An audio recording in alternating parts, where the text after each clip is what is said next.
नाज़रीन, एक ऐसे वक्त में जब वफाक में हुकूमत मेरे शेर की हो, पंजाब जैसे सबसे बड़े सूबे में भी राज मेरे शेर का हो, सबसे बड़ी अपोजिशन जमात का कायद 2.25 बरस से जेल की कोठरी में बंद हो, उसकी जमात इंतखाबी निशान से महरूम हो और सूबे भर में इस जमात का तंजीमी वजूद ना होने के बराबर हो, यानी पूरे निज़ाम में मेरे शेर को जंगल की सी आज़ादी मुयस्सर हो, उसके लिए मैदान मुकम्मल साफ और उसका मुखालिफ मुकम्मल बेदस्तोपा हो।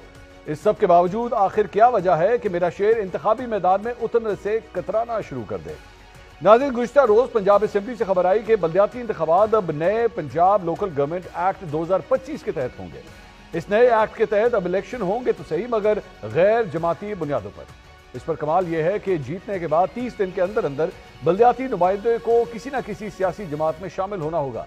गोया पहला मरहला आज़ाद और दूसरा मरहला ताबेदार का होगा। अगर इस नए कानून का बगौर जायजा लें तो गैर जमाती दरअसल गैर नुमाइंदा का दूसरा नाम है। उम्मीदवार बगैर जमात के इलेक्शन लड़ेंगे, फिर जीतने के बाद उन पर ज़मीर का सौदा करने की तलवार लटकाई जाएगी। एक मरतबा फिर बोली लगने वाले तमाशे छोटे छोटे यूनियन काउंसिलों में होने वाले हैं। ज़मीर के सौदे होंगे और वफादारियां बदली जाएंगी, और ये सब कुछ आईनी तरीके से होगा। नए बल्दियाती एक्ट में इख्तियार का निचला ढांचा तो बनाया जा रहा है, मगर इख्तियारात की कुंजी फिर भी सूबाई हुकूमत ही के हाथ में रहेगी। नाज़रीन, अहम बात तो यह भी है कि पिछले 4 बरस में पंजाब में बल्दियाती इंतखाबात कभी नई हल्का बंदियों, कभी कवानीन में तरमीम, तो कभी सियासी मजबूरियों की नजर होते रहे। अब जब इलेक्शन कमीशन दिसंबर में इंतखाबात का ऐलान कर चुका तो अचानक नया कानून लाकर पूरा अमल फिर से रीसेट क्यों कर दिया गया? अब क्या यह महज इत्तेफाक है या सोची समझी चाल?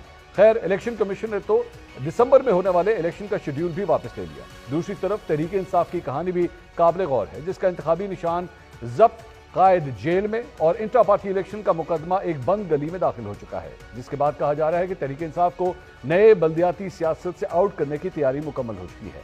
बस इंतखाबी नताइज का रस्मी इंतजार बाकी है। लेकिन इस सब के बावजूद असल सवाल वो है कि जो जमात जो खुद को शेर कहती है, जो मरकज की मालिक है, पंजाब की फरमारवा है, जो यकजान दो कालिब का नारा लगाती है, वो क्यों शेर के निशान से पीछे हट गई?